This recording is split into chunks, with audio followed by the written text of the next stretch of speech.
we've essentially been running around in circles, man. It just feels like, we're chasing our tail nonstop.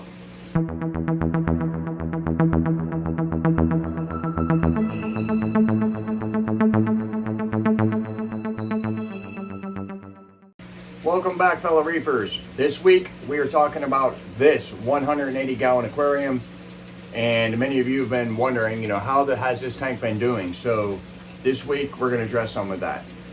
Now, straight off the bat, I'd like to say that the tank is pretty much what you see.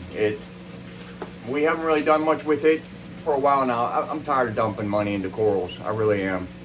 The tank, I don't want to be a Debbie Downer on the tank, so we're gonna kind of flip this around and make this a good thing.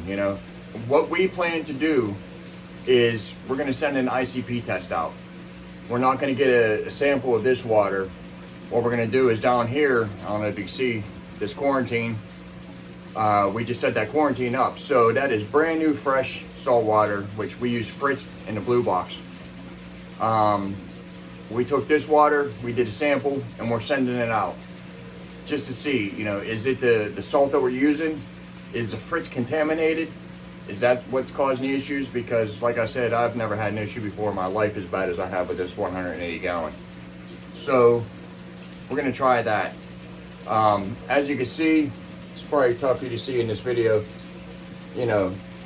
There's not there's algae, but it's not like long filamentous hair algae or anything like that. It's not like dusty either. It's there. I think the tangs are just pretty much, keeping it under control. I don't like the look of it. We do need more of a cleanup crew, which we'll get in time. But our main focus is what you see down here.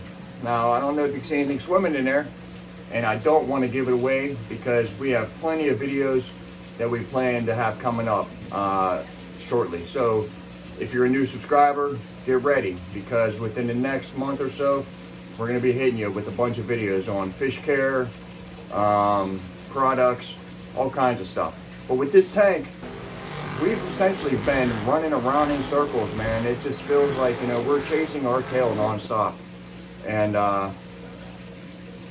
we got to turn it around a little bit, so we're going to focus more on getting more fish and a lot less coral for now, until we get enough fish to cause, a main nutrient drive in this tank, to feed any corals that we get.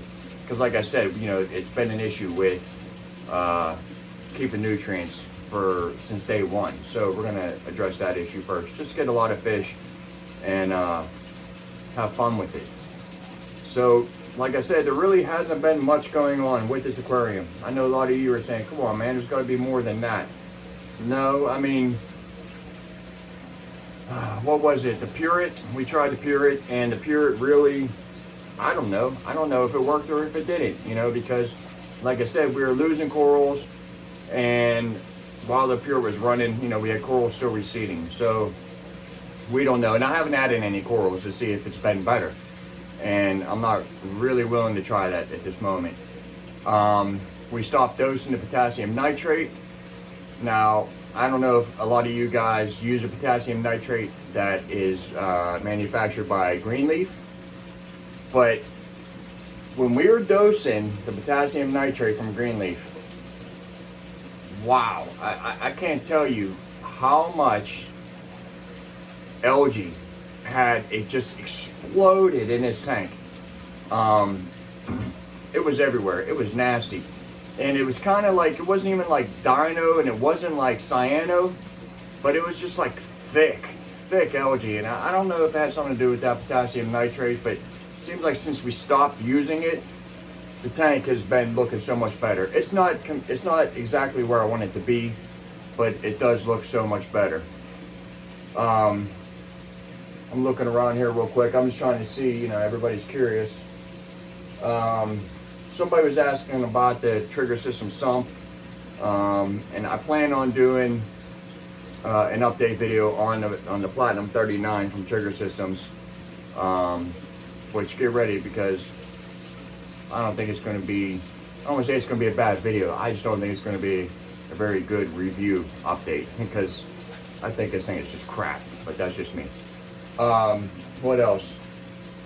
2-part, we're still running our 2-part. We've stopped using the calcium reactor for a while now. We got the turbo twist UV sterilizer for Christmas. We haven't installed that yet.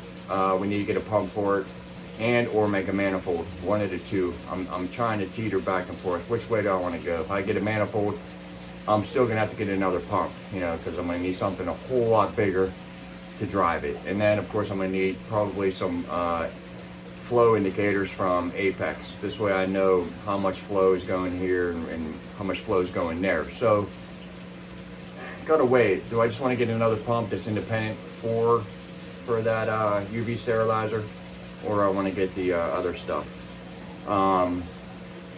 We got some products from CJ. Not we bought them. They didn't send it to us for free. That we're gonna try out, and we're gonna give you our thoughts on them. But yeah, other than that, we have 2 new fish right now in quarantine. I don't know if they've been swimming. I will tell you, they both are tangs. As far as what type of tangs they are, you're just gonna have to keep an eye. Hit that notification, you know. This way you know when we put a new video out, because then you might miss, hey, what kind of fish is that? But I promise you, it's 2 fish we've been wanting for a very long time. Nothing fancy. I mean, it's not a gem tang or, you know, a Christmas tang or anything like that, you know, but they are 2 beautiful tangs. You know, a couple of my favorites. 2 which we haven't had yet in this aquarium, or I've even had personally in all the years of reef keeping. So, with that being said, we'll see you on the next one.